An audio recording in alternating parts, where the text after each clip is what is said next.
Have you ever heard of Battery Spencer? Well, if you've been just north of San Francisco, you probably have. What's up, everybody? This is the Mapped Out Gamer, and welcome to another episode of Mapped Out. Today I'll be taking a look at the multiplayer map Defender in Advanced Warfare. Let's get started.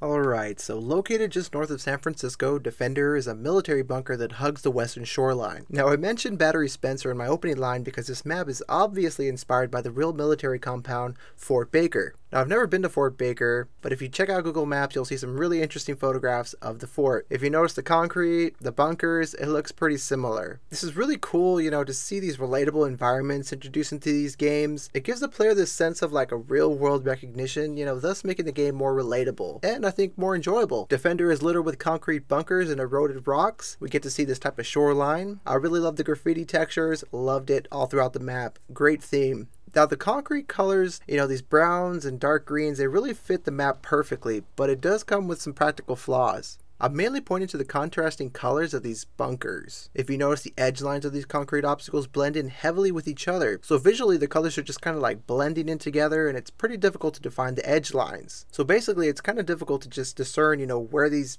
edge lines begin and end.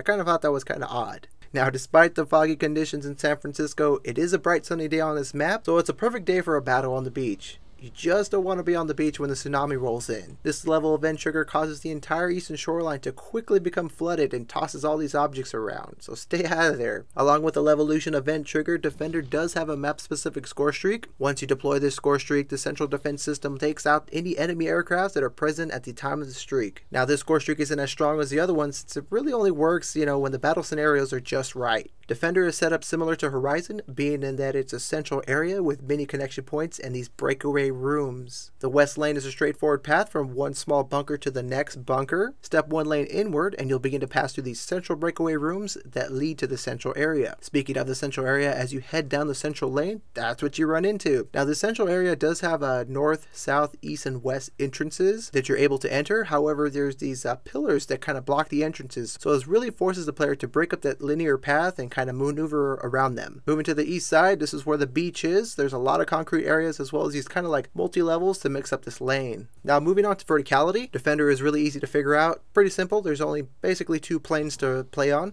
You got the ground floor, and then one step above that you have on top of the bunkers. Since there is limited cover on top of these bunkers, I would basically say you're just as exposed on the ground as you are on top of them. Since that's the case, you want to position yourself according to your preferred loadout. For example, if you got the SMGs, smaller guns, stick to the central areas as well as the surrounding breakaway rooms. Longer range weapons should stay back, and post up on the higher planes, and you'll be just fine. In conclusion, Defender is a rugged and eventful map. It really brings this traditional sense of bunker warfare when playing the objectives. As big as this map is, there is still plenty of in-your-face action to be handed out. This does conclude the Mapped Out series for the stock multiplayer map in Advanced Warfare. However, the Havoc DLC is coming out pretty soon for PC. Woohoo! So I'll be mapping out those maps as well. Now, if you did enjoy my work, please feel free to like, favorite, and subscribe to my channel for more weekly videos. Thank you so much for watching. Y'all have a good night.